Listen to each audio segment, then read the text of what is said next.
김현정의 뉴스 쇼.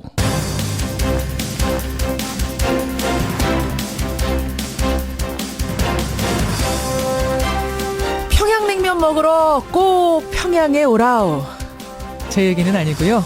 어제 떠난 여자 아이스하키 팀 북한 선수들의 말입니다. 애청자 여러분 안녕하십니까. 어제 강릉 선수촌 눈물바다였습니다. 북한 선수들과 처음 만날 때만 해도 서먹하다 못해서 껄끄러워했던 우리 남한의 여자 아이스하키 팀. 대체 3주 동안 이들에게는 무슨 일이 벌어졌던 걸까요? 우리는 역시 한 민족이었구나 이런 생각이 들던데 그 3주의 시간 동안 벌어진 일들 오늘 2부에서 여자 아이스하키 팀 직접 만나봅니다.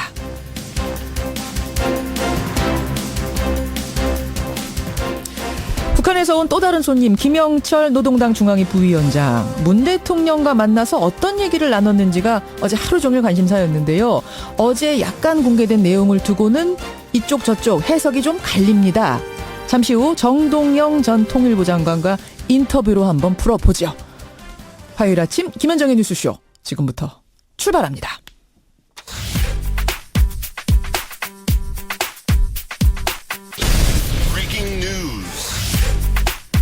김현정의 뉴스쇼가 주목한 오늘의 포인트 김정훈 기자 나와 있습니다. 어서 오세요, 김 기자. 네.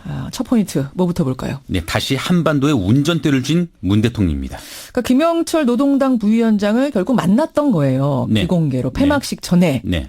이 자리에서 문재인 대통령이 비핵화에 대한 얘기를 직접 꺼냈다고요. 네, 아시다시피 핵을 생존 수단으로 여기는 북한한테 비핵화는 이제 껄끄러운 의제가 됐거든요. 그렇죠. 그런데도 문 대통령이 노동당 부위원장 면전에서 비핵화를 강하게 요구한 것인데요. 여기에 그치지 않고 그 방법론까지 제안을 했다는 것입니다. 평창올림픽 폐막 직전 문재인 대통령과 김영철 부위원장의 면담 자리에서 진행된 논의라고 하고요. 예. 그 구체적인 대화 내용이 공개되지는 않았어요. 근데 아마 문 대통령이 그동안 강조해온 2단계 북핵 폐기론을 의미하는 게 아닌가 이런 생각이 드는데요. 2단계라 그러면 이제 동결 그다음 폐기로 가는 거. 맞습니다. 예. 먼저 북한이 핵미사일 도발을 중단하고요. 비핵화 논의에 참여한다면 핵 폐기 수순 동안 미국 등 국제사회가 단계별 보상을 협의해 나간다. 이런 내용이죠. 그렇죠. 이러한 제안을 김영철 부위원장 일행은 진지하게 경청했다. 이것이 청와대 측의 설명입니다. 예. 기적처럼 찾아온 기회다. 이렇게 지금 청와대가 얘기하고 있는데 뭐 우리가 운전대를 쥐긴 했습니다만 이해 당사국도 북미가 이걸 어떻게 받아들이냐. 이게 관건일 것 같아요. 맞습니다. 예. 김영철 부위원장 일행은 2박 3일 일정을 마치고 오늘 귀환하죠. 이후에 있을 북측의 공식 입장 한번 기다려봐야 되고요. 예. 오늘 새벽 미국의 반응이 나왔는데 트럼프 대통령은 미국은 오직 적절한 조건 아래에서만 대화하기를 원한다. 이렇게 말을 했습니다. 그 적절한 조건이 무엇인지는 분명치는 않은데 북한이 비핵화 의지를 먼저 밝혀야 그거겠죠. 그 이후에 대화가 이루어질 수 있다. 이런 취지로 어떻게 해석되네요. 보면 원론적인 얘기예요. 네. 비핵화 의지 밝혀야 우리는 대화하겠다. 요건데 그 대통령과 김영철 부위원장과의 대화를 어떻게 해석하느냐는 좀 사람마다 다릅니다. 네네. 잠시 후 인터뷰로 한번 풀어보죠. 다음 포인트 갑니다. 네, 국정농단 몸통 박근혜의 형량입니다. 대단히 중요한 국면인 거죠, 지금. 네네. 예. 오늘 결심 공판. 맞습니다. 오늘 결심 공판이고요. 검찰이 박 전 대통령에 대해서 구형을 하고 변호인단은 최종 변론을 합니다. 네. 통상 피고인 최후 진술을 하게 되지만 아마 오늘도 박 전 대통령은 나오지 않을 것 같고요. 구형량이 관심이죠. 대기업 출연 강요, 삼성의 뇌물수수, 문학의 지원 배제 등 공소 사실만 18가지입니다. 예. 이 중 13가지 공소 사실은 최순실 씨하고 겹치는데 앞서 검찰은 최 씨에게 징역 25년을 구형했거든요. 그걸로 미뤄봤을 때 박 전 대통령 구형량은 얼마나 될 걸로 관측 나와요? 어쨌든 간에 이보다 가볍지는 않을 것이라는 관측이 나오고 있네요. 그렇겠죠. 네. 공범이니까. 공범인데 죄가 사실 더 많으니까. 네. 선고는 언제로 예상합니까? 3월 말 또는 4월 초쯤 있지 않을까 이렇게 관측이 됩니다. 마지막 포인트 하나만 더 보죠. 네, 파도 미투입니다. 정말 미투 선언이 끊이지 않고 하룻밤 자면은 유명한 사람들 이름 몇이 나오는데 또 누굽니까? 네, 유명 시사 만화가 박재동 화백도 후배 작가를 성추행, 성희롱했다 이런 의혹이 제기가 됐습니다. 박재동 화백이요? 네, 본인은 기억이 나지 않는다 이렇게 답을 하고 있고요. 또 배우 오달수 씨를 상대로는 성추행에 이어서 성폭행 의혹까지 제기됐고 뭐 예. 천주교 신부, 천주교 인권위 간부 역시 성추문에 휩싸였죠. 예. 뭐 상황이 이렇게 되니까 대통령까지 나섰는데요. 부끄럽고 아프더라도 이참에 실상을 드러내서 근본적인 대책을 마련해야 한다 이렇게 주문을 했네요. 최일아 씨는 먼저 고백을 했잖아요. 네. 근데 최일아 씨의 고백을 듣고 성추행이 아니라 성폭행 피해자가 꼭 할 말이 있다라고 나섰습니다. 잠시 후 2부에 연결해 보겠습니다. 수고하셨습니다. 네. 폐회식 직전 김영철 부위원장을 만난 문재인 대통령은 비핵화뿐 아니라 방법론까지 언급했고 김 부위원장 일행은 진지하게 경청했다고 설명했습니다. 우리는 최대의 압박 작전을 이어갈 것이고 북한의 변화를 볼 수 있기를 바랍니다. 문 대통령은 단순히 원론적으로 비핵화해야 된다라는 말뿐 아니라 어떤 방법을 택해야 하는지 그 방법론까지 언급을 했다. 그리고 김영철 부위원장 일행은 진지하게 경청을 했다. 여기까지가 청와대가 어제 밝힌 내용입니다. 그러니까 일요일 폐막식 전에 만난 자리에서 이 상당히 구체적인 방법론까지 오고 갔다는 건데요. 북한이 그동안 비핵화를 거론하는 것만 해도 극도의 거부 반응을 일으켜왔다는 점에서 경청을 하고 미국과 대화할 용의가 있다라는 말까지 했다는 건 긍정적으로 보자면 굉장히 좋은 시그널이고 부정적으로 해석하는 쪽에선 원래도 대화 의지 정도는 있었다. 이건 그냥 그저 원론적인 답변일 뿐이다. 이렇게 해석할 수도 있습니다. 이분은 어떻게 보고 계실까요? 전 통일부 장관, 민주평화당 정동영 의원 만나보죠. 정 의원님 안녕하세요. 네, 안녕하세요. 우선 어제 폐막식 전 대화 얘기 나누기 전에 지금 예. 김영철 부위원장이 온 문제를 가지고 국회가 멈춰 있죠. 예. 이거 어떻게 보세요? 굳이 김영철 부위원장이 와야 됐느냐? 이거는 우리를 골탕 먹이려고 하는 거 아니냐? 한국당의 주장은 그건데요. 겨울이 가면 얼음이 녹잖아요. 그렇죠. 얼음이 녹으면 냉전 세력은 물에 퐁당 빠질 수밖에 없습니다. 그래서 이걸 빌미로 왜냐하면 얼음이 꽁꽁 얼어야 빙판을 지칠 수 있잖아요. 예. 저는 시대착오적이라고 생각합니다. 도를 넘었지요. 얼음이 그러니까 녹을까봐 오히려 좀 걱정해서 이러는 거 아니냐는 생각을 하세요? 그렇죠. 말하자면 이제 수구 냉전 세력은 잘한다고 박수를 칠 것 아니겠습니까? 그런데 그런 식으로 친박 태극기 부대 단결해봤자 봄을 되돌릴 수는 없는 거죠. 수구냉전적 사고로는 보수가 부활할 수 없다고 생각합니다. 지금이라도 바깥 세상을 좀 열린 눈으로 보길 바랍니다. 근데 자유한국당 이렇게 말하더라고요. 다른 사람이 아니라 천안함 사건 당시 우리로 따지면 국방장관 같은 실무 총책임자 아니냐. 그런 사람이 어떻게 버젓이 사과도 없이 우리나라에 발을 디딜 수 있느냐. 다른 사람은 몰라도 그 사람은 안 된다. 이런 논리던데요. 이명박 정부가 국방부가 발표했잖아요. 민관합동조사가 특정 책임자를 특정할 수는 없다. 그러니까 김영철이 주역이다 이렇게 말하는 것은 추론이지요. 그리고 2014년도에 남북 군사회담에 북쪽 대표했는데 상대했지 않습니까? 앞뒤가 맞지 않습니다. 박근혜 정부 당시에 상대를 하지 않았다. 예. 그 부분에 대해서 지금 많이들 반론을 하세요. 아니 자유한국당 2014년 판문점에서 이뤄진 회담에서 그때 김영철하고 대화하지 않았느냐. 그때는 대화 상대고 지금은 안 된단 말이냐. 이렇게 얘기를 하자 한국당이 답을 내놨습니다. 뭐라고 했냐면 2014년에는 군사회담이었고 지금은 그게 아니지 않느냐. 그리고 당신은 북한이 이 사과를 할 것 같이 보여서 사과하고 평화로 넘어가기 위한 단계라고 받아들였던 거다. 어떻게 생각하세요? 자유한국당 입장이 중요한 게 아니라 김영철 위원장을 보낸 김정은 위원장의 뜻이 중요할 텐데요. 예. 현직 통일전선부 부장이지 않습니까? 그렇죠. 대남 정책을 총괄 그러니까 김정은 위원장 외에는 최고 책임자지요. 그리고 지난 1월 이후 지난 2달 동안 장관급 회담, 예술단, 응원단, 고위 대표단 온 과정에서 누가 총괄을 했겠습니까? 김영철 부장입니다. 남북 대화를 한다면 예. 최고 책임자를 내려보내는 것 말고 다른 선택은 없었을 거라고 생각합니다. 결국은 남북 정상회담으로 가기 위한 어떤 실무 접촉, 물밑 접촉도 하기 위한 목적이 같이 있었기 때문에 이 사람이 온 것이다. 이렇게 보고 계시는 거군요. 그렇죠. 가장 예. 책임자니까요. 책임 있게 대화를 주고받을 수 있는 거죠. 이런 그리고 건 예, 김영철 부장의 방남 과정에 대한 설명에서 예. 이게 판문점 채널로 온 게 아니라 비공식 협의 과정에서 전달받았다 이렇게 설명을 했어요. 정부가. 예, 그 말은 예. 무슨 말이냐면 평양의 노동당 통일전선부와 국정원 간의 핫라인이 복원됐다는 의미거든요. 이건 굉장히 중요한 시사점입니다. 남북관계가 달라진 거죠. 그렇게 보시는군요. 아니나 다를까 문재인 대통령이 폐막식 전에 김영철 부위원장을 만났답니다. 회동을 하고 예. 비핵화를 언급을 했다. 그러자 방법까지 언급을 했대요. 그랬더니 김영철 부위원장이 통일전선부장이 우리도 북미 대화에 용의가 있다.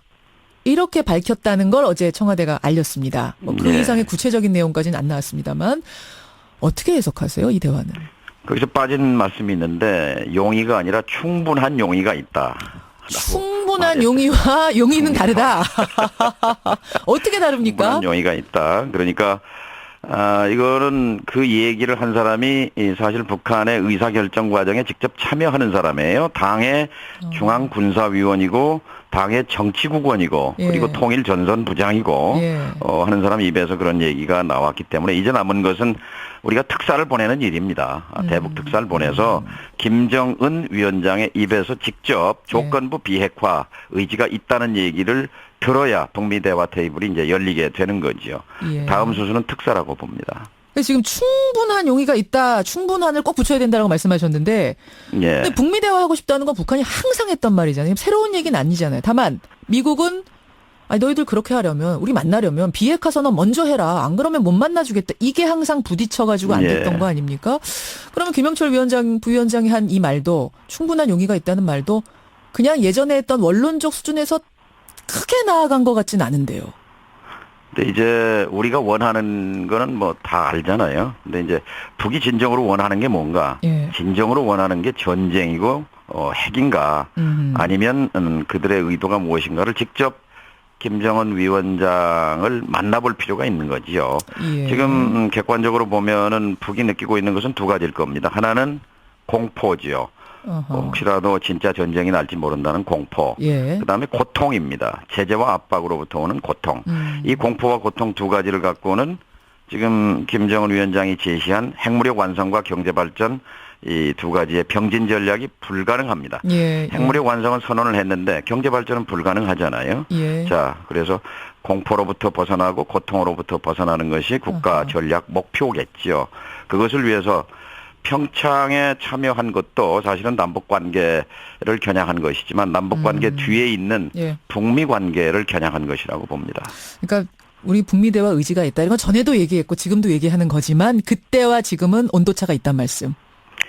북한은 끊임없이 서울보다는 워싱턴을 주목합니다. 예, 한국 예. 대통령의 말보다는 미국 대통령이 무슨 말을 하는가에 늘 안테나를 세우고 그렇죠. 보거든요. 예. 그래서 김영철 위원장이나 김여정 특사가 예.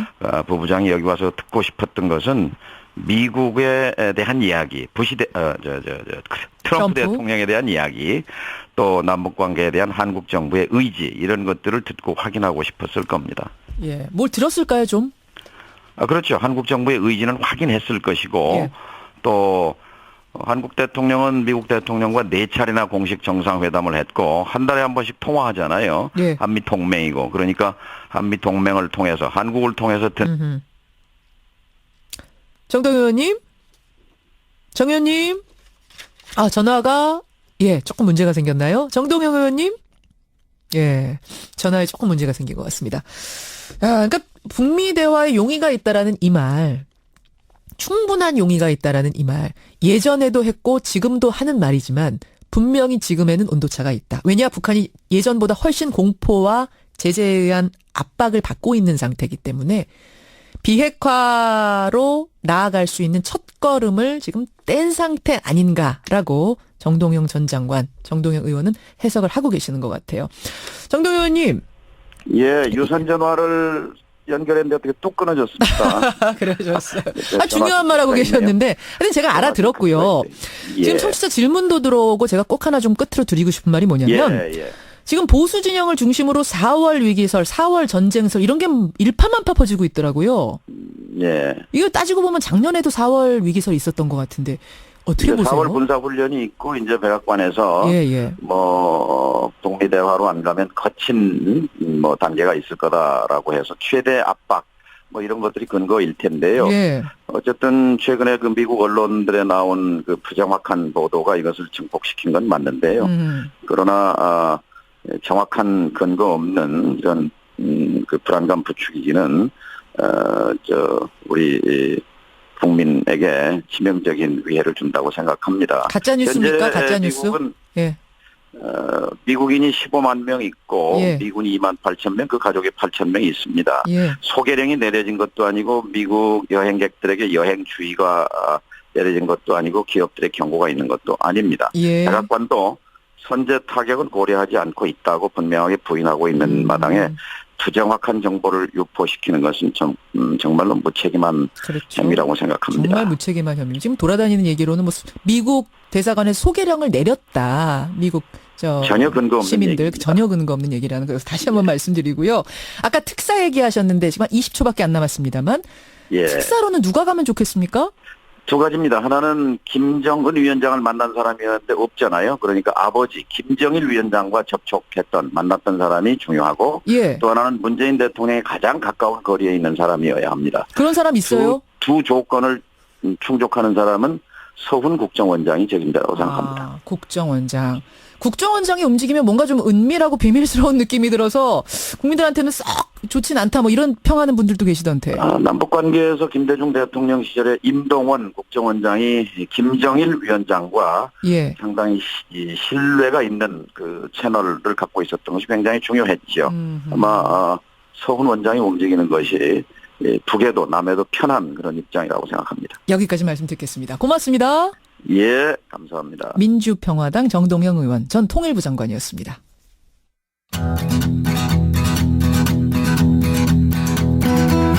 김현정의 뉴스쇼는 청취자 여러분의 참여로 이루어집니다. 트위터, 페이스북, 레인보우 게시판, 그리고 단문 50원, 장문 100원의 유료 문자 샵 1212, 우물정 1212 통해 참여하실 수 있습니다. 김현정의 뉴스쇼, 여러분과 함께 만듭니다. 김성환의 행간 시사평론가 김성환 씨 나오셨습니다. 어서 오십시오. 네, 안녕하세요. 김성환 씨도 그 뭐 4월 전쟁설 이런 가짜 뉴스 막 돌아다니는 거 받아보셨어요? 아니요, 저는 못 받아봤어요. 아우, 그거 왜 하나도 못 저한테는 안 받아보시고. 그러게요. 왜 안 보내주시지? 가짜 뉴스라는 거 여러분 명확하게 다시 밝히고요. 네. 넘어가시면 안 된다는 거. 행간 뭐 가지고 오셨습니까? 어제 방송 오프닝 때 예언을 하나 하셨어요. 뭐요? 혹시 기억하세요? 제가요? 네. 평창 동계올림픽에 막이 내려지고 이명박 전 대통령 검찰 조사에 막이 올랐다. 그 얘기 했죠. 이 예언이 딱 맞아 떨어졌어요. 아하. 이 전 대통령 아들 시영 씨에 이어서 4위 이상주 삼성전자 전무가 검찰의 압수수색과 밤샘 조사를 받았습니다. 사위가 이번에는 조사를 받았습니다. 네. 그러니까 4위까지 조사받은 이명박 전 대통령. 이 뉴스의 행간을 좀 살펴볼까 합니다. 이상주 전무, 여러분들 좀 이름은 생소하실지 모르겠습니다만 MB의 맞사위이자 MB가 가장 신뢰하는 인물이다 이렇게 알려졌죠. 네, 맞습니다. 예. 그래서 검찰의 행보가 심상치 않다 이렇게 보는 건데요. 예. 이 전 대통령은 슬하에 3녀 1남을 뒀습니다. 그러니까 이상주 전무 아내 주연 씨가 장녀입니다. 장녀. 그러니까 이 전 대통령 입장에서는 맞사위거든요. 그렇죠. 그만큼 좀 믿고 의지한 측면이 있고요. 예. 최근에 이제 이 전 대통령이 뭐 소송과 관련되고 검찰 수사과 관련돼 있는 부분에서 상당히 의무로 많이 도와준 것으로 저도 알고 있습니다. 그러니까 이 전무는 검사 출신이고요. 2004년 삼성화재 법무담당 상무보로 입사를 해서 쭉쭉 승승장구해서 현재 삼성전자 법무실 전무로 근무 중입니다. 아, 아까 사위가 검사 출신이군요. 네, 맞습니다. 예. 이 검찰이 어제 오전 이 전무의 이 한남동 집과 사무실을 압수수색을 했는데요. 예. 이 전무를 또 검찰로 불러서 새벽 3시까지 조사를 하고 돌려보냈습니다. 아들은 엊그제, 사위는 어제. 네. 검찰 수사가 정말 MB 턱 밑까지 온 느낌인데 이 뉴스의 행간 들어가 보죠. 첫 번째 행간은 검찰이 이 전 대통령의 허를 찔렀다입니다. 허를 찔렀어요. 네. 그러니까 허를 찌르다라는 이 말의 사전적인 의미를 보면요. 예. 사람의 약하거나 허술한 곳을 정확하게 지적하다. 이런 뜻입니다. 그렇죠. 그러니까 이걸 봐도 제가 볼 때는 바로 그 허가 이상주 전무라고 생각됩니다. 왜요? 그러니까 이 전 대통령은 사위를 압수할 거라고 제가 볼 때는 전혀 상상을 못했던 것 같습니다. 그러니까 계속 언론에 이름이 오르내리던 아들이야 뭐 예상할 수 예, 있지만 사위는 사실 이름도 우리가 생소할 정도인데 그렇죠. 사위를 압수수색할 거라고는 예상 못했을 거다. 네. 그러니까 그동안 검찰이 삼성을 여러 차례 압수수색을 했거든요. 예. 근데 이 전무는 그 수사선상에서 비켜나 있었습니다. 그러니까 삼성이 BBK 소송비 40억 원을 대납했다고 얘기가 나오고 있지만 그 연결고리는 이 전 대통령과 고려대 동문인 이학수 전 부회장이었거든요. 그렇죠. 그러니까 더구나 이 전 대통령이 취임한 직후에 이 전무가 그 당시가 2008년이었으니까요. 예, 예. 해외 법무일을 주로 맡았습니다. 아예 해외에 나갔어요. 그러니까 뭔가 얽힐 만한 일들이 없을 것이다 이렇게 생각을 했고 이 전 대통령 측도 그렇게 봤던 것 같습니다. 예. 그런데 갑자기 느닷없이 검찰이 압수수색을 했던 거예요. 그러니까 우리 상황을 되돌려서 그러니까 뒤집어서 생각해 보면 되는데요. 이 전무가 검찰 출신이죠. 예. 그리고 삼성에 있는 사람입니다. 그러네요. 검찰이 만약에 압수수색을 하거나 어떤 방식으로든 수사 순상이 올렸다 그러면 제가 생각하는데 제일 먼저 알았을 사람입니다. 아하. 그런데 그런 사람이 만약에 압수수색이 들어올 거라고 생각했다 그러면 준비할 수 있지 않았겠습니까? 그러네요. 검찰이 철저하게 비밀을 유지하고 갑자기 느닷없이 그 약한 고리를 탁 하고 쳤다는 겁니다. 굉장히 당혹했다라는 지금 뒷얘기가 들리죠. 네, 맞습니다. 제가 직접 들은 얘기이기도 합니다. 두 번째 행간 뭡니까? 두 번째 행간은 검찰 수사의 성격이 완전히 달라질 수 있다입니다. 아니 사위 압수수색한 거 가지고 지금까지 수사와 달라진다? 이명박 전 대통령의 혐의가 만약에 사실이라 그러면 죄질이 달라질 수 있다는 얘기예요. 그러니까 지금까지 공개된 이명박 전 대통령의 혐의와 이 전 대통령 측 대응을 한번 볼까요? 예. 도곡동 땅과 다스 차명 보유. 이거 국민들은 이해할 수 없죠. 비자금 조성 문제도 마찬가지일 물론이죠. 거고요. 그런데 이 전 대통령 측은 이거 불가피한 일이었다. 당시에는 그런 상황이 있었던 것이다. 이렇게 얘기를 할 가능성이 높습니다. 예. 왜냐하면 현대그룹 차원에서 부품 국산화를 하기 위해서 당시 사장이었던 이명박 전 대통령한테 좀 하나 회사 설립하시오 얘기를 했기 때문이다. 그렇게 해서 했던 거고 뭐 차명보여도 내가 의도해서 했던 거라기보다는 당시에 현대건설 사장이었기 때문에 어쩔 수 없이 내가 또 안아야 될 땅들이 좀 있었다 이런 식으로 설명할 가능성이 있거든요. 그러니까 그렇게 했다는 게 아니고 그렇게 변명할 가능성이 예, 있다. 그럼요. 차후에 드러나면. 예. BBK 140억 소송비 대납 문제도 삼성이 소송비 우리한테 직접 대준다고 얘기한 적도 없고 오히려 우리가 사기를 당했다 이렇게 주장하고 있습니다. 또 가장 핵심적인 역할을 한 당사자라고 할 수 있는 김재수 전 LA 총영사라든가 미국 소송을 되게 맡았던 사람이잖아요. 네, 그리고 김석환 변호사 예. 그 미국 로펌에 연결해 준 사람이죠. 예. 모두 자진 귀국할 의사가 없다고 얘기를 하고 있습니다. 그래요. 그럼 검찰 수사가 딱 벽에 부딪힐 수밖에 아하. 없다는 거죠. 그리고 국정원 특활비 17억 원 사용처 밝힐 수 있을까? 이거는 검찰 수사 결과를 봐야 될 것 같아요. 그리고 박근혜 전 대통령 논리처럼 나만 그런 게 아니지 않느냐라고 얘기할 수도 있다는 겁니다. 그런데 언론이 보도한 이상주 전무 혐의가 만약에 사실이라면 대통령이 취임한 직후 취업 청탁을 받고 사이가 돈을 받아서 한 번도 아닌 여러 차례 받아서 뇌물 성격의 돈을 대통령한테 전달해 줬다? 이거는 국정원 특활비 문제 뇌물 성격하고는 다른 완전히 파렴치한 뇌물이 돼버리는 겁니다. 그러네요. 그러니까 이 전 대통령이 어떻게 대응할지는 모르겠지만 그동안의 검찰 수사의 결이 달라질 수도 있다는 겁니다. 또 다른 혐의가 추가되면서 수사가 다른 방향으로 또 결이 달라질 수도 네. 있다. 마지막 행간은 뭔가요? 마지막 세 번째 행간은 이제 더 나올 고구마 줄기도 없다입니다. 이건 또 무슨 말씀이세요? 이 전 대통령 수사 보세요. 뭐 형님 조카 사돈 측근들이 줄줄이 계속 딸려 나왔잖아요. 예. 그리고 혐의 같은 경우에도 뇌물의 직권남용, 뭐 횡령, 배임 여러 가지 혐의들이 줄줄이 다 나오기 시작했습니다. 예. 근데 맨 처음에 검찰이 타겟을 삼았던 것은 다스 실소유주 의혹하고 BBK 140억 원 회수 의혹이었어요. 맞아요. 거기서부터 시작했죠. 근데 이렇게 줄줄이 고구마 줄기처럼 나왔거든요. 예. 이 전 대통령 아들 시영 씨 검찰 수사하는 거 보고 소환 조사하는 거 보고 끝이구나 했는데 갑자기 이상주 전무가 툭 튀어나온 거예요. 네. 그러면 여기 더 있을까요? 이 다음에는 제가 볼 때는 없다는 거예요. 이제는 그럼 이 전 대통령만 남았다 보시는 거군요. 검찰이 회심의 카드로 마지막으로 남겨놓은 카드가 이상주 전무라는 겁니다. 예. 그럼 이제 남은 것은 이명박 전 대통령밖에 없겠죠. 이 상황에서 이명박 전 대통령이 천안함 주범을 이렇게 대접하는 거 부끄럽다. 뭐 이런 또 그것도 마지막으로 예, 나밖에 안 이런 남았다고 메시지. 하는 그 상징적인 장면을 보여주는 것 같습니다. 보수 진영이 우리 날 좀 도와줘 뭐 이런 예. 외침처럼 들리기도 했는데요. 여기까지 오늘의 행간 수고하셨습니다. 네, 고맙습니다. 이거 가짜 뉴스인가요, 아닌가요? 저한테 막 물어보시는데요. 이거 하나는 가짜 뉴스가 맞는 것 같습니다. 5704님, 김여정이 돌아갈 때 3조 원을 싸가지고 갔다는데 진짜입니까? 아닌 것 같죠? 입으로 갑니다.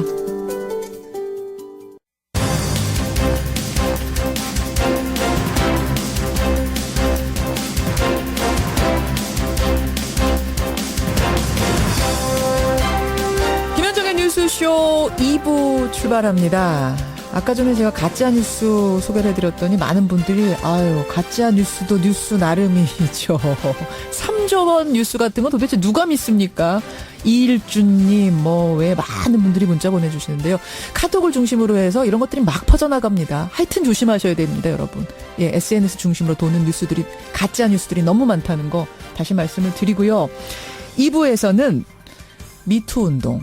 하룻밤 자고 나면 또 나오고 또 나오고 끝이 없습니다. 그제였죠. 배우 최일아 씨가 자진해서 먼저 사과를 했습니다. 사죄를 했습니다.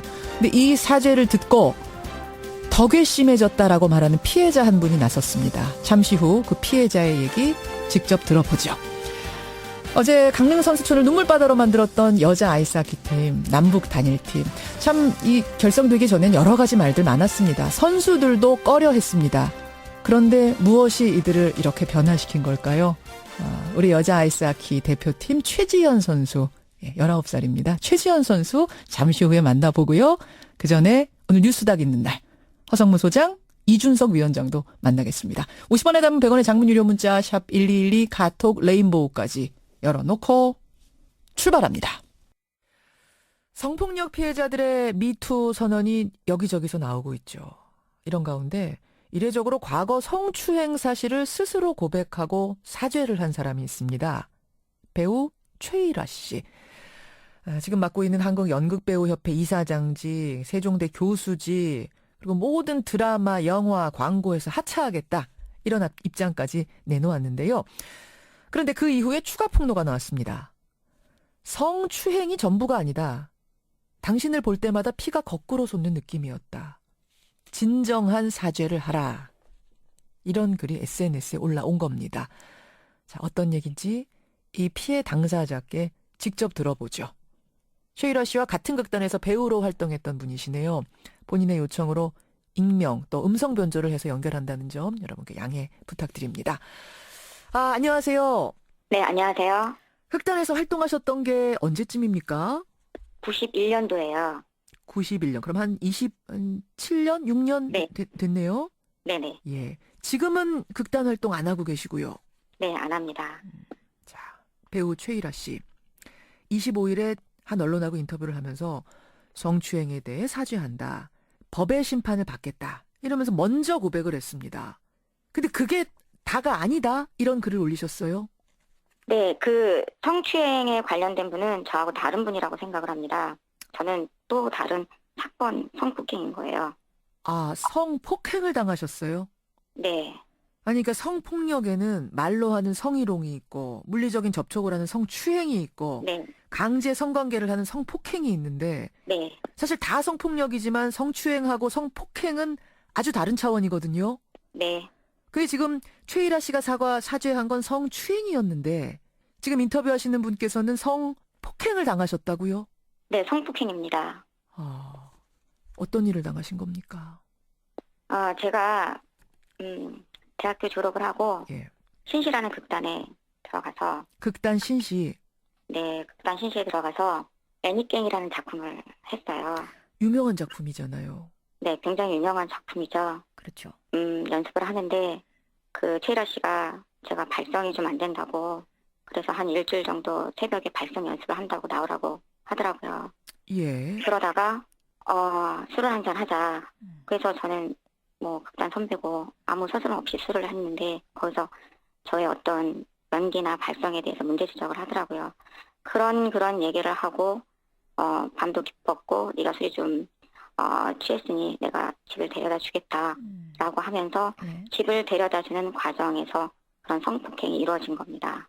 집을 데려다 주는 과정에서 성폭행이 이루어졌다. 근데 제가 굉장히 그 막차를 타고 또 아침에는 새벽에 첫차를 타고 가는 그거를 한 일주일 이상 하다 보니까 굉장히 피곤한 상태였고 그래서 예. 이 사람이 집을 데려다 준다기에 정말 아무 생각 없이 이 사람을 따라간 게 된 거죠. 예. 네, 그러다가 제가 그때 취해서 잠이 들었어요. 잠이 들었는데 이상한 일이 일어나는 것 같은 느낌이 들어서 그러니까 제 몸을 만지는 느낌이 드는 거죠. 그랬더니 이 사람이 추행을 하고 있었던 거예요. 그때부터 제가 굉장히 강하게 저항을 하면서 뿌리치려고 했지만은 저는 그때 굉장히 힘이 없었고 마음먹고 달려드는 사람의 힘은 제가 어떻게 할 수가 없었습니다. 그렇죠. 저항을 강하게 하고 싫다는 의사표현을 했지만 강제 성폭행이 이루어진군요. 때가 지금 나이가 어린 나이라고 하셨어요. 네, 그때 24살이었어요. 갓 대학 졸업한 연극 배우. 네. 대선배한테 이런 일 당한 후에 주변에는 못 알리셨던 거예요?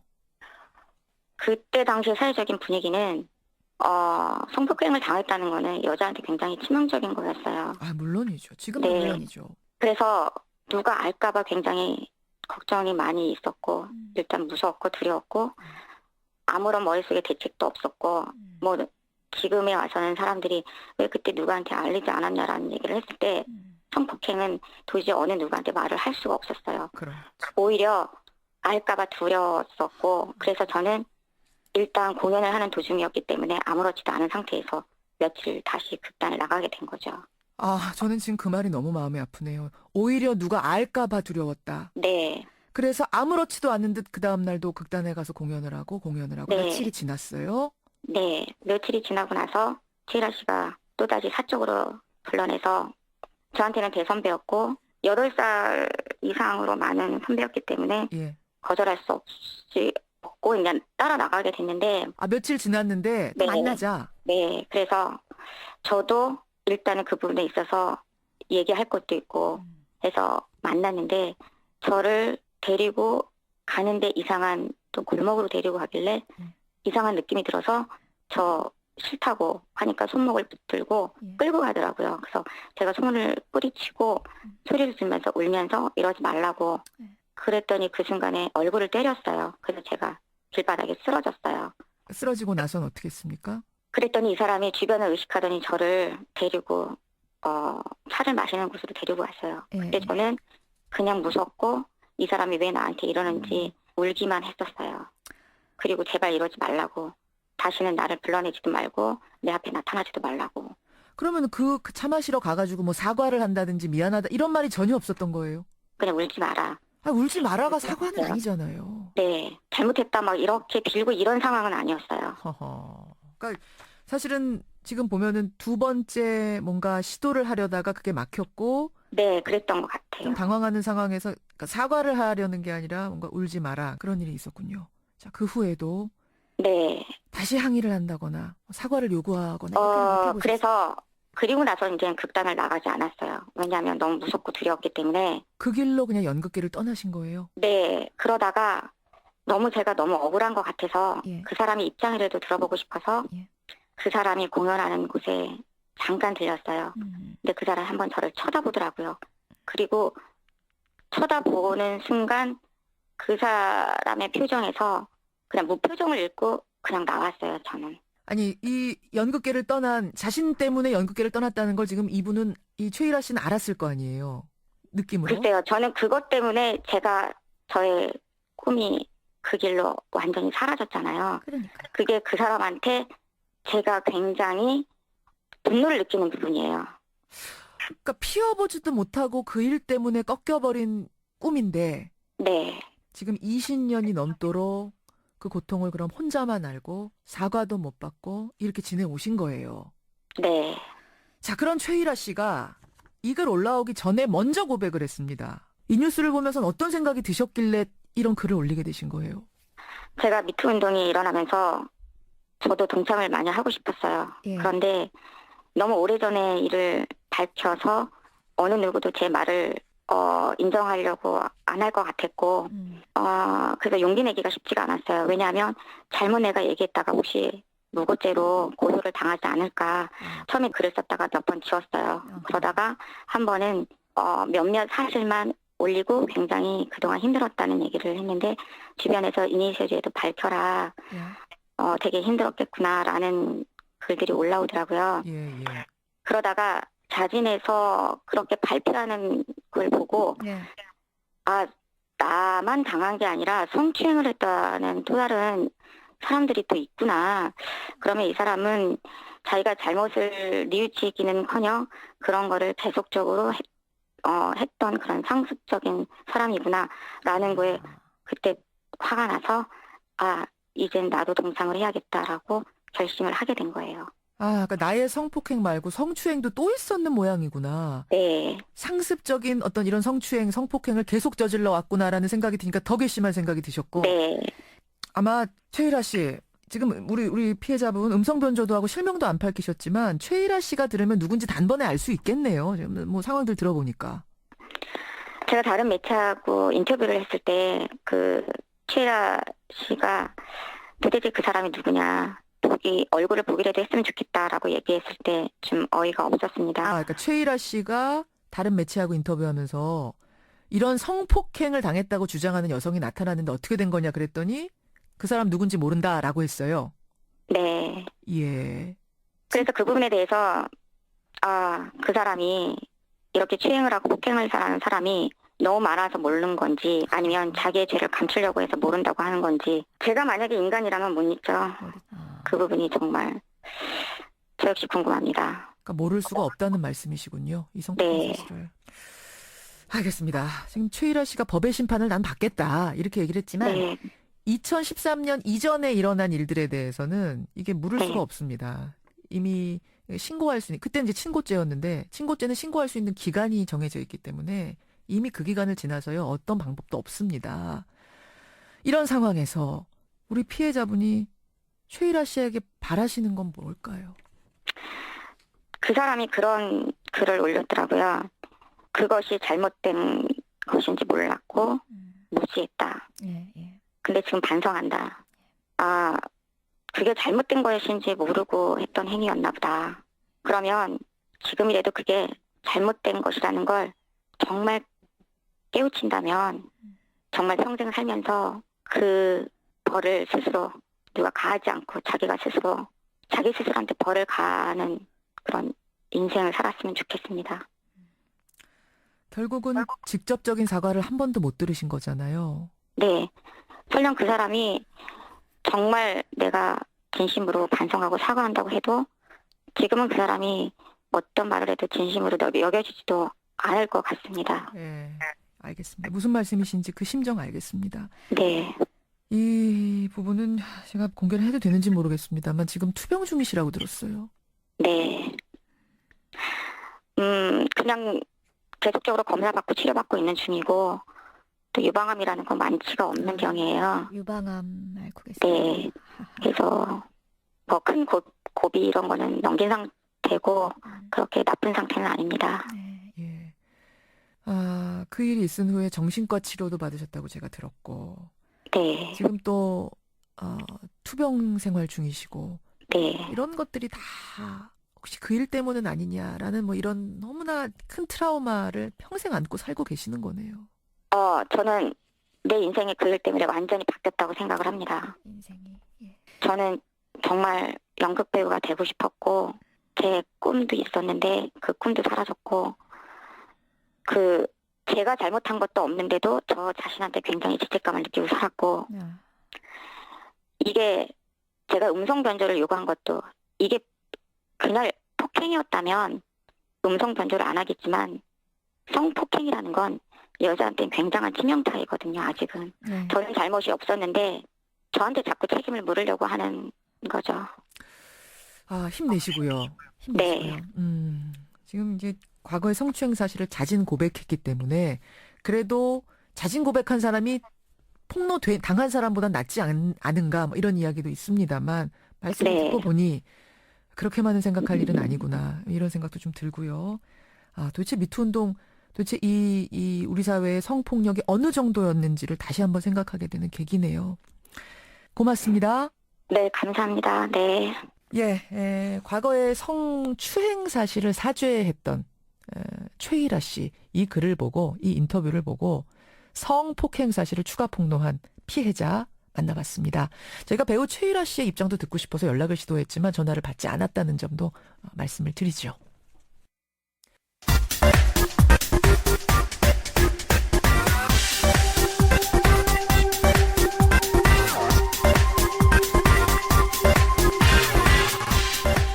분위기를 좀 바꿔보겠습니다. 미국엔 나스닥, 우리나라엔 코스닥이 있다면 뉴스쇼에는 뉴스닥이 있죠. 뉴스쇼 증권시장 뉴스닥. 오늘도 두 분의 패널 나오셨습니다. 세민의 정책연구소 허성무 소장 어서 오십시오. 예, 안녕하세요. 소장님 오늘은 어떻게 다시 점퍼 입고 오셨네. 양복 벗으시고. 예, 오늘은 이제 서울 생활 정리하고 예. 이삿짐을 빼가는 날입니다. 이사 가는 날이세요 오늘? 예. 창원으로 가세요? 예, 예. 이삿 날 지금 들리신 거예요? 그렇습니다. 이사 잘 하시고요.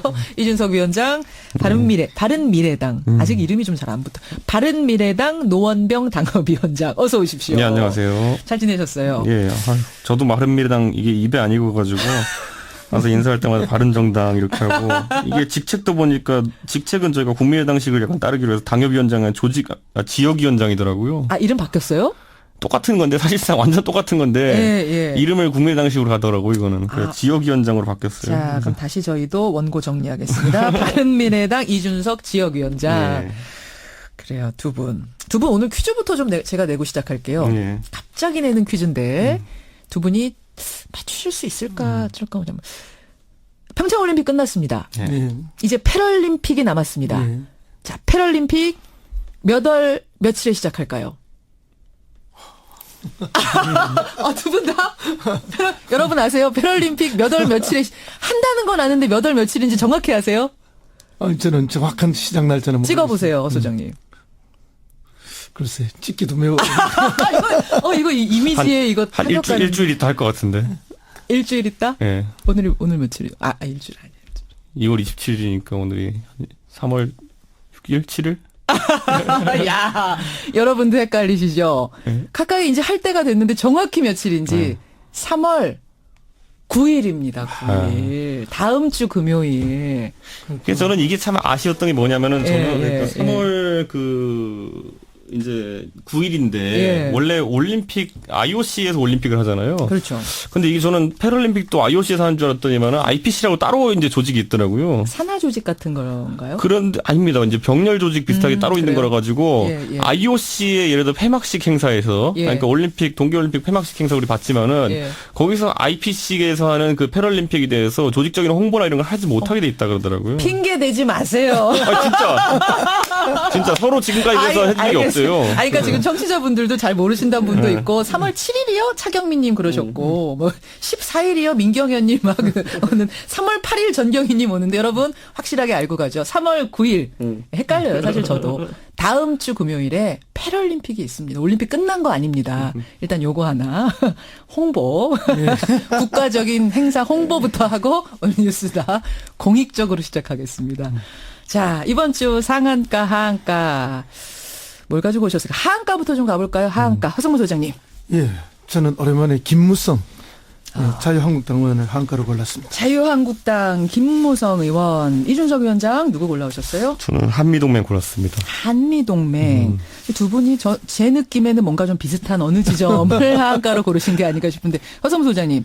예, 김무성 의원은 바른정당 창당할 때 주도적으로 하셨고 그렇죠. 다시 거기를 탈당하고 자유한국당으로 돌아가셨는데 그러면서 이렇게 언론에서 사라져 버렸습니다. 근데 오랜만에 언론에 나타났는데 나타난 제목이 보시면은 자유한국당 천안함 폭침주범 김영철 방한저지 특별위원회 위원장이라는 정말로 긴 제목의 위원장의 타이틀로 언론에 등장하셨는데 모노게 도로에 가서 앉아 농성하는 모습으로 나타났습니다. 근데 이제 이게 우리가 잘 아시다시피 이분은 그 2012년 대선 때인가요? 그때 그 남북 정상 대화록을 줄줄이 막 읽어내면서 왜곡해서 국민들에게 전달을 하고 선거에 악용했던 그런 전례가 있는 분이죠. 이분이 이제 그 자유한국당 과거에 한나라당을 탈당해서 자유한국당 갈 때는 새누리당 탈당해서 갈 때는 따뜻한 보수, 합리적 보수, 개혁적 보수를 표명하면서 바른정당으로 갔는데 토항해버렸고 그런 말은 온데간데였고 지금 위기에 처하니까 오로지 이념 공세로 지금 이제 자신들의 정치적 위기를 탈출하기 위해서 이런 것이 아닌가. 물론 안보를 팔고는 있습니다만은 그럼 본인도 2014년에 사실은 김정치를 만나서 웃으면서 악수하고 회담했지 않습니까? 왜 그때는 체포하지 않고 그때는 총살시키지 않았는지 한번 물어보고 싶습니다. 왜 그때는 사살하지 않아 놓고 지금 사살이란 단어가 나왔잖아요. 자유한국당 측에서. 이번에는 사살해야 된다라고 말을 하느냐. 이런 사실은 좀 과격한 단어까지 쓰는 그때와 지금의 다른 점은 뭐냐? 그때는 맞고 지금은 틀리는 것이냐? 그때가 2014년이었는데. 2014년이죠. 14년. 그래서 그때 상황, 지금 상황 물론 상황은 조금씩 다를 수 있지만 근본적으로는 예. 내가 하면은 안보적 행동이고 내가 하면은 훌륭한 일이고 남이 하면은 뭐 나라 팔아먹는 거고 안보를 해치는 것이고 이런 식의 아주 극단적인 내로남불 오직 아니냐. 정치적인 이해관계로서 안보를 바라보거나 남북관계를 바라보는 태도가 아닌가 자, 그렇게 봅니다. 굉장히 지금 핫한 주제를 먼저 떠올리셨네요. 김영철 북한 부위원장, 노동당 부위원장이자 통일전선 부장의 이 방남 문제. 이준석 위원장 제가 알기로는 정반대 의견을 가지고 계신 분이죠. 그렇죠. 사실 저는 2014년이랑 2018년은 좀 다르긴 다르다라는 생각을 하고요. 2014년에는 뭐 군사 당국자 회담에 나온 거니까 거기서 뭐 우리가 그를 인정하고 말고 할 게 아니라 상대 쪽에서 이제 회담 보냈을 때 판문점의 중립지대에서 이제 만난 거기 때문에 예. 저는 뭐 그거랑 지금 이제 와서 환대를 받는 상황이랑 좀 다르다라고 할 수 있을 것 같고요. 일단 입장을 좀 정확히 확인할게요. 이준석 위원장은 그러면은 김영철 이번에 대표단으로 오는 거, 폐막식 오는 거 막았어야 된다 이쪽이신 거예요. 막다기보다는 북한의 의도를 좀 의심하게 되는 거죠. 그러니까 왜 하필이면은 논란이 있는 인물을 보내느냐. 왜냐면 북한도 저는 제가 지난번에 한번 얘기한 것 같은데 예. 북한이 지금까지와는 다르게 좀 잘해보려고 한다라는 인상을 좀 받았거든요. 그러니까 예. 김여정 오고 뭐 이렇게 사는 걸 보면서. 근데 잘해보려고 한다라고 평가를 하려고 하는데 굉장히 뭔가 자극적인 인물이 내려왔다는 게 특히 천안함에 대해 가지고 이제 논란이 있는 인물이라는 게 저는 북한이 왜 이런 선택을 하지라는 생각을 좀 하게 됐습니다. 굳이 왜 김영철인가? 그러니까 대화를 할 때 있어가지고 예. 상대방을 자극하지 않는 메신저를 보내는 것도 굉장히 중요한데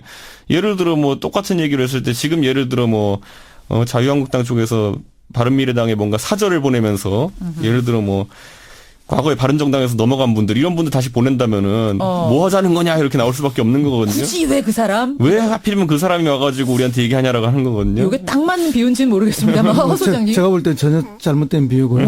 오히려 긍정적인 측면으로 우리가 봐야 될 게 예. 북한에도 강경파와 온건파가 있습니다.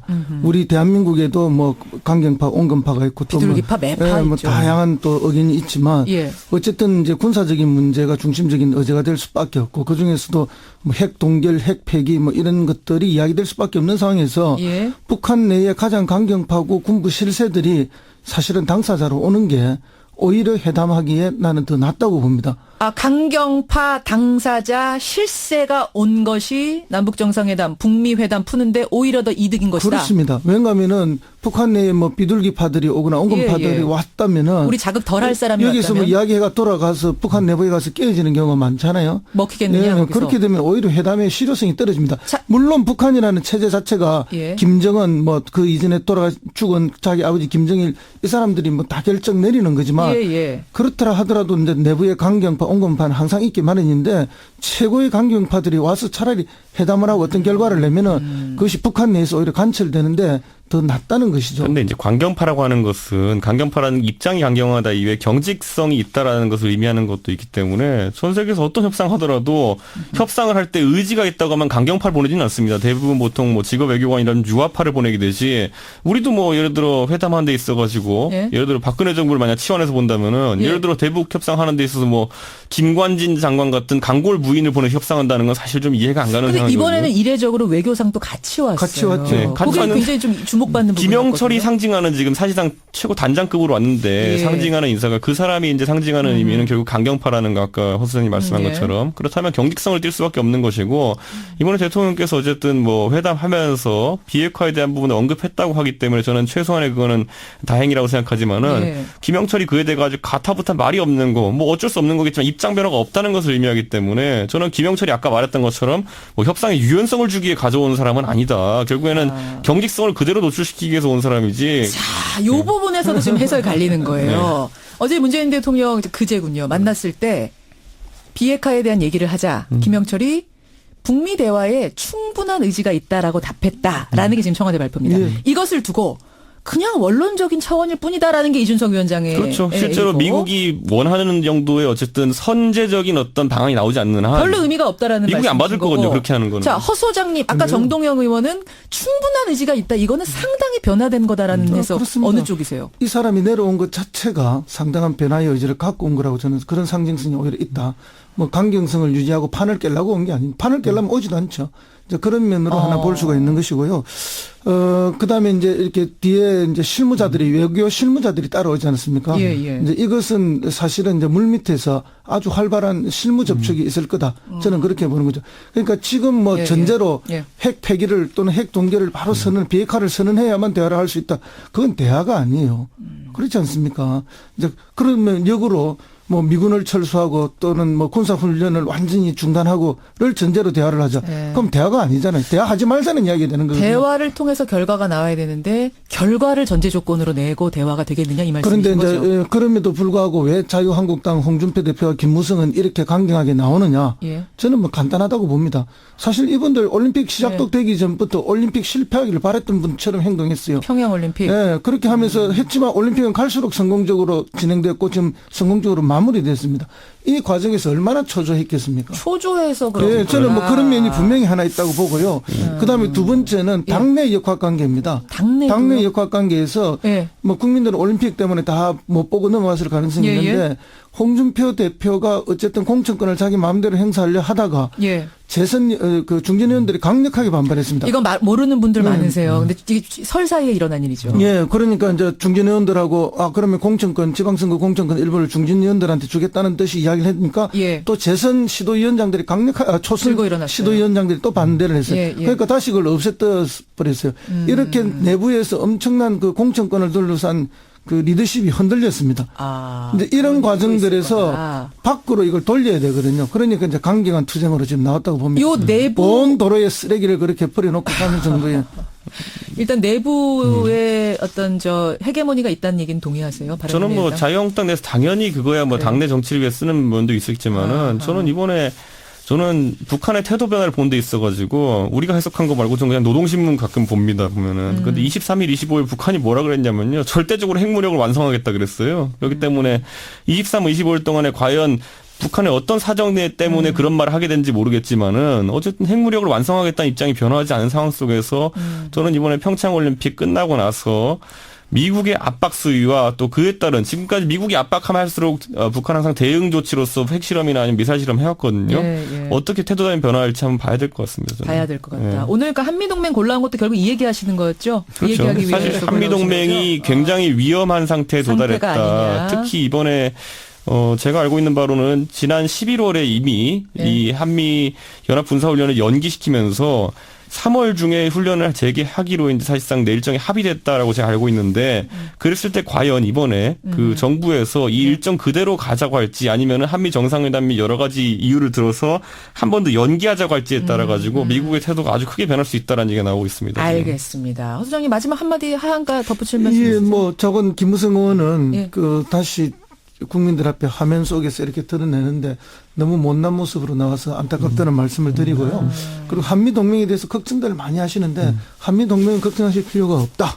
왜요? 예, 지금 청와대 정의용 안보실장이 뭐 실시간으로 예. 미국 백악관과 의논하면서 모든 걸 조율해가면서 이렇게 진행되고 있는 상황이기 때문에 걱정하지 마시래요, 예, 이준석 위원장. 이준석 위원장 너무 걱정 안 하셔도 되고 국민들도 예, 한미 동맹 걱정 안 하셔도 된다는 말씀. 왜냐하면은 이게요, 뭐 이게 동맹이라고 해서 언제나 모든 것이 완벽하게 일치되는 것은 아니죠. 그 약간의 간극이 있을 수도 있고 예, 지향점이 예. 다를 수도 있고 그걸 언제나 맞추고 조절해가면서 하는 건데 예. 오히려 미국은 더 강경한 모습을 보이고 대한민국은 어쨌든 중재를 위해서 애쓰는 이런 모습들도 사실은 저는 뭐 한미 간의 긴밀한 협조 속에서 진행되는 거라고 그렇게 보고 협조가 지금 있습니다. 다 되고 있는 거다. 내 손은 약손이다 하면 이게 배가 안 된 상황은 아니고 이게 보면은 결국에는 희망 고문이 아니라 지금은 현실을 봐야 되는데 결국에는 북한의 태도 변화가 무엇을 비롯되었냐에 대해서 약간 이견이 있을 수 있겠지만은 지금의 대북 압박 모드라는 것이 상당한 수준까지 올라와 있기 때문에 아시다시피 지금 캐나다 잠수함이 처음으로 태평양을 건너가지고 우리 근해에서 활동하고 있습니다. 그 정도로 선박 수색 및 이제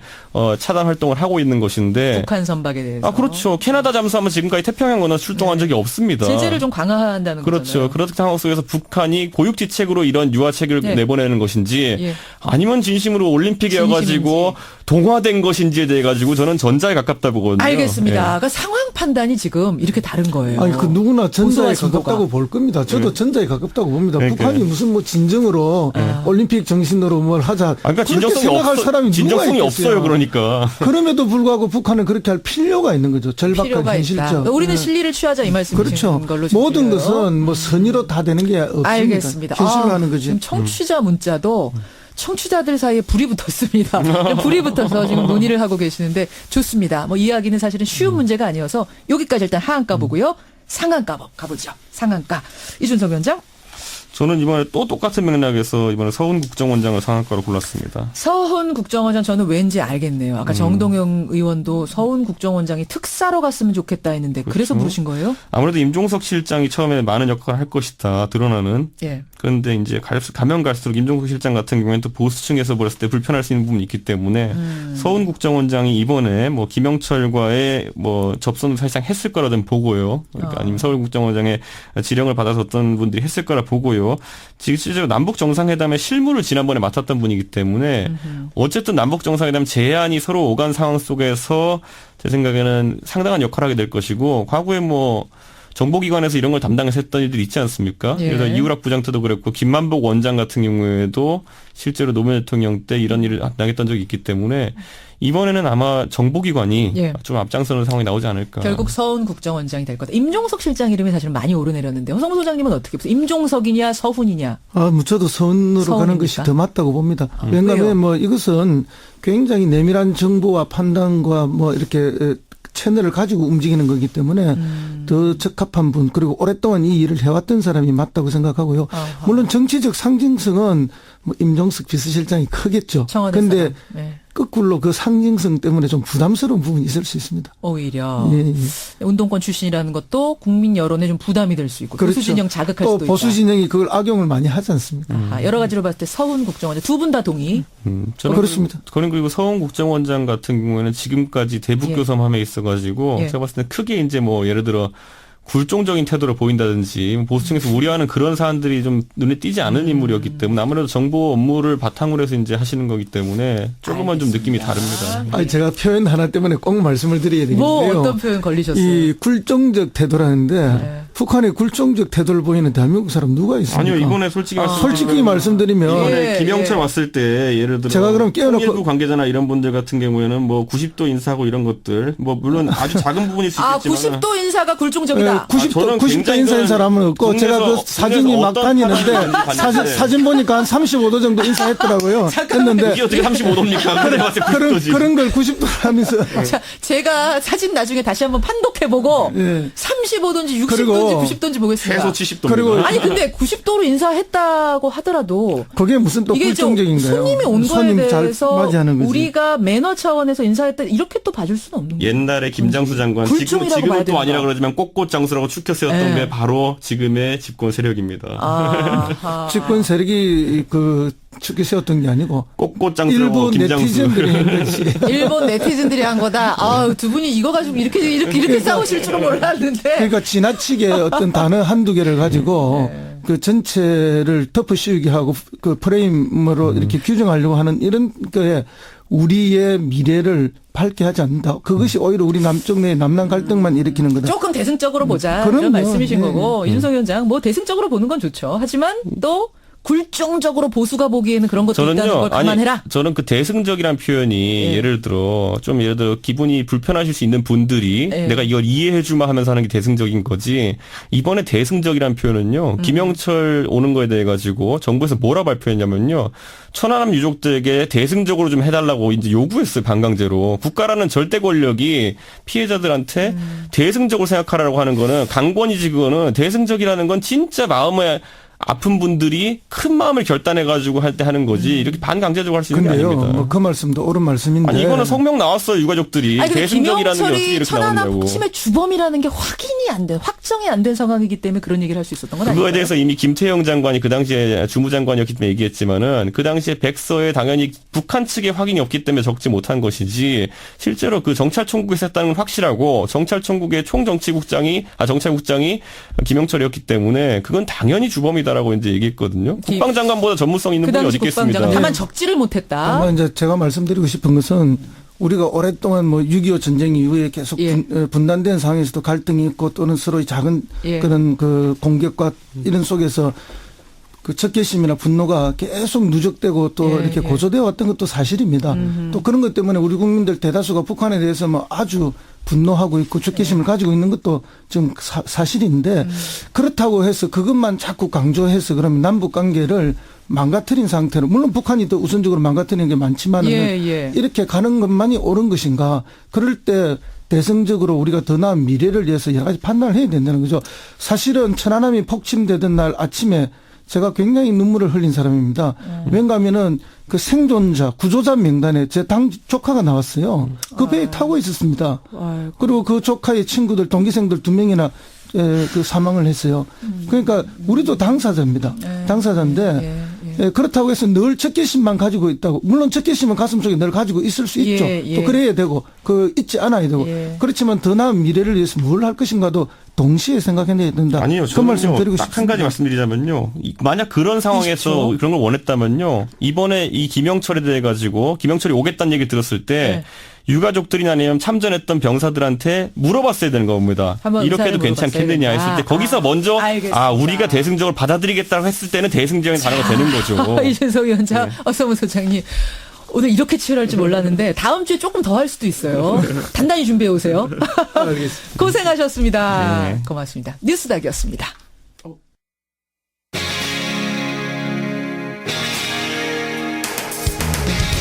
여러분께서는 지금 CBS 라디오 김현정의 뉴스쇼를 함께하고 계십니다.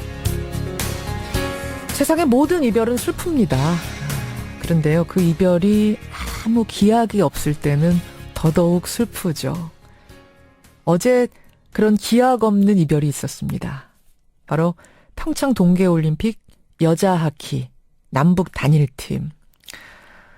서로 부둥켜안은 채 하염없이 눈물을 흘리고요. 또 북한 선수들은 버스에 올라탄 뒤에도 창문 틈으로 손 내밀고 그 모습을 먼 발치에서 바라보던 세라머리 감독도 울고 참 애틋한 장면이었습니다.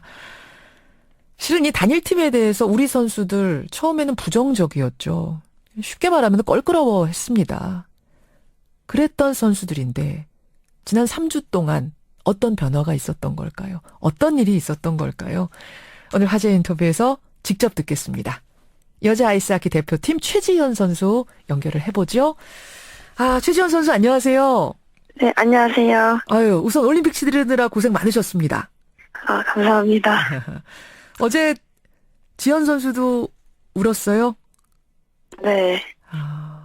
정말 가족처럼 정이 들어서 저도 모르게 정말 눈물이 나왔던 것 같고 뭐 연락하면서 나중에 볼 수 있고 그런 사이면 그래도 눈물까지는 나오지 않았을 텐데 마지막이 될 수도 있는, 다시 못 볼 수도 있는 언니들이니까 그렇죠. 저도 모르게 눈물이 좀 나왔던 것 같아요. 진짜 그러네요. 사실은 19, 20 뭐 이런 친구들이면 이메일도 주고받고 전화도 할 수 있는 건데 아무런 연락조차 할 수 없다는 그 슬픔. 네. 그러네요.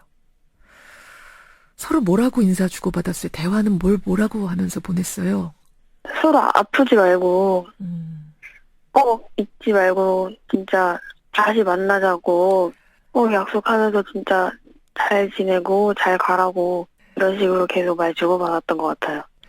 그러니까 처음에는 알지 말라고 하는데 처음에 못 알아들었거든요. 그러니까 북한 선수가 우리 최지현 선수 네. 알지 말라고 이러는데 못 알아듣는. 알지 말라라고 하는데 네 언니? 라고 했는데 아프지 말라고 다시 얘기해 주더라고요. 그래요. 작은 이별의 선물도 건넸다고 제가 들었어요. 네, 제가 이제 처음이자 마지막이 될 수 있는 손편지를 써가지고 그러니까 언니들이랑 같이 찍었던 사진들을 인화해서 좀 한 명 한 명한테 나눠줬어요. 아니, 손편지를, 그러니까 한 장을 써서 대표한테 건넨 거예요? 아니요, 한 명씩. 12명한테 다? 네. 와. 아니, 그게 보통 정성이 아닌 건데, 손편지란 게? 네, 저도 고민을 했는데, 다 각자 언니들이 간직할 수 있는 그런 특별한 걸 해주고 싶어서, 네. 이렇게 선택하게 됐던 것 같아요. 아유, 북한 선수들이 손편지 받고는 진짜 감동했을 것 같은데요. 언니들이, 진짜 친했던 언니들도 막 그거 받고 막 울었다고 하더라고요. 너무, 처음에는 제가 되게 애기 같은 모습이어가지고 되게 언니들이 애기 같을 줄 알았는데 이 편지 읽고 정말 어른 같다고 막 그랬었어요. 최지현 선수 여러분 19살입니다. 19살. 예, 그래요. 의젓하네요. 예, 언니들 생각하는 마음이. 최지현 선수 지금 만나고 있습니다. 근데 사실은 올림픽 개막을 3주 앞두고 급하게 구성이 된 거잖아요. 이 단일팀이. 네. 그래서 우리 선수들의 기회를 박탈하는 거 아니냐. 이거 공정성에 문제 있는 거 아니냐. 여론에도 갈등들이 있었고 선수들도 처음엔 걱정을 좀 했잖아요, 사실. 네, 맞아요. 일단 저희도 솔직히 걱정도 되게 많이 됐고 4년 동안 저희끼리 준비했던 게 이거 뭐가 되나 이런 생각도 되게 했었는데 일단 우리 선수들이 해결할 수 있는 그런 문제가 아니었기 때문에 각자의 좀 자리에서 최선을 다해가지고 올림픽에서 그냥 최상의 컨디션을 두고 가기 위해서 그냥 그거에 대해서 좀 더 집중했던 것 같습니다.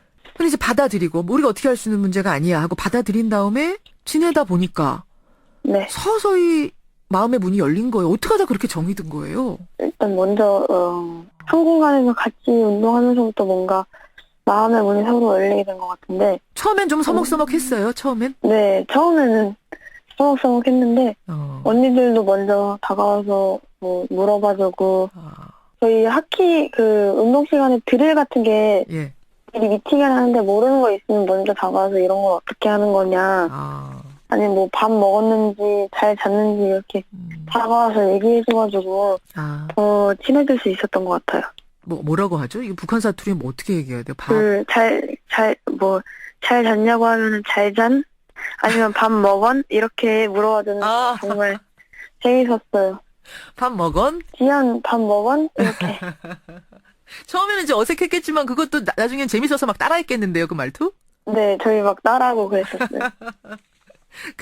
같이 생일 파티도 같이 했다고 제가 들었어요. 북한의 김은양 선수인가요? 김은양 선수가 생일이었다고. 처음에 진옥 선수가 생일이었고, 그 다음에 김은경 선수, 그 다음에 올림픽 기간 중에는 김향미 선수가 생일이었어가지고. 북한 선수 중에 3명이나 생일이었어요? 네. 와. 그때마다 생일 파티 다 해준 거예요? 네. 와.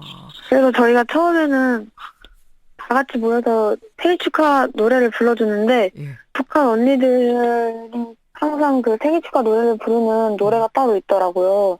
우리처럼 생일 축하합니다. 이거 아니고? 네, 그런 것처럼, 네. 그거 아니고, 여기를 불러야 되나요? 조금만 맛배기로. 그래. 축하합니다, 생일을. 짝짝짝, 기쁨 넘친 생일을. 짝짝짝, 막 이런 거예요. 짝짝짝까지? 네, 이게 손까지 해줘야 되는 건데, 처음 진옥 선수 생일일 때 그거 듣고 너무 신기한 거예요. 네, 그랬는데, 이제 김향미 선수와 제가 되게 친해졌었는데, 향미 언니가 2월 10일 날 생일이었거든요. 그래서 향미 언니가 나 생일 때 우리 북한 생일 노래로 불러달라고 지연 선수한테. 네, 그래가지고 언니들한테 막 충금 언니나 다른 언니들한테 막 노래 배우고 해가지고 생일날 불러줬던 게 기억이 나네요. 야, 애틋하네요. 서로 생일 노래 불러주고 박수치고 그러면 안 친해질 수가 없었겠어요. 네. 근데 1승이라도 거뒀으면 더 좋았을 텐데 사실은 오전 5패라서 괜찮아요. 맞아요. 어때요? 솔직히 단일팀으로 1등이라고 정말 거뒀으면 정말 더 좋았을 텐데 정말 너무 아쉽고 근데 그 라카룸 들어오면은 같이 게임을 뛴 언니든 아니면 게임 안 뛴 언니든 치과 언니들이 먼저 다가와가지고 수고했다고 고생했다고 오늘 잘했다고 이런 식으로 정말 언니들 한 명 한 명이 저한테 그렇게 말해주니까 너무 힘이 되고 정말 감사하게 항상 생각했던 것 같아요. 그게 뭐 어떻게 보면은 1승보다 더 값진 걸 얻은 셈이네요. 최지원 선수 인생에서. 네, 맞아요. 그렇죠. 제일 친했던 사람 누구예요? 먼저 황충금 선수랑 김향미 선수랑 제일 친했던 것 같아요. 저쪽 북녘을 향해서 두 언니 부르면서 한마디, 못다한 한마디 하시겠어요? 충금 언니, 향미 언니, 너무 보고 싶고, 좀, 정말 많이 슬픈데, 언니들이 항상 잘 지내고, 아프지 않고, 행복하게 살았으면 좋겠고, 항상 저를 생각해주고 정말 잊지 않았으면 좋겠어요. 그리고 꼭 다시 만나서 아이스하키도 같이 하고, 밥도 같이 먹고, 다시, 정말 가족처럼 장난도 치고 그랬으면 좋겠어요. 꼭 만났으면 좋겠어요, 언니들. 네. 그래요. 저도 꼭 다시 이 팀이 모여서 충금이 언니, 향미 언니 다 모여서 네. 이번에 못다한 1승 그거 해야지요, 지연 선수. 네, 꼭 하고 싶어요. 꼭 하고 싶어요. 네. 우리 최지원 선수 우리 하키팀의 루키입니다, 여러분. 슈퍼 루키입니다. 고생 많았고 앞으로도 우리 하크의 대들보가 돼주시고요. 네. 꼭 북한 선수들 만나시기를 그날이 오기를 저도 기원하겠습니다. 네, 감사합니다. 고맙습니다. 네. 예, 우리 여자 아이스하키 팀 남북 단일팀으로 뛰었던 최지연 선수 만났습니다. 청취자 이종수님, 충금이 언니, 향미 언니, 언니들 부르는 목소리에 눈물이 나네요. 정말 편하게 남북을 오갈 수 있는 날이 왔으면 좋겠습니다 하셨고, 김현숙님, 이게 바로 현대판 이산가족이네요. 가슴 아픕니다 하셨습니다. 100번의 1000번의 논리적인 설명보다 이 한 번의 인터뷰가 더 많은 울림을 줍니다. 청취자 담수님, 바로 이게 남북이 통일을 해야 하는 이유죠 라고 하셨네요. 동감합니다. 김현정의 뉴스쇼 오늘은 여기까지입니다. 고맙습니다.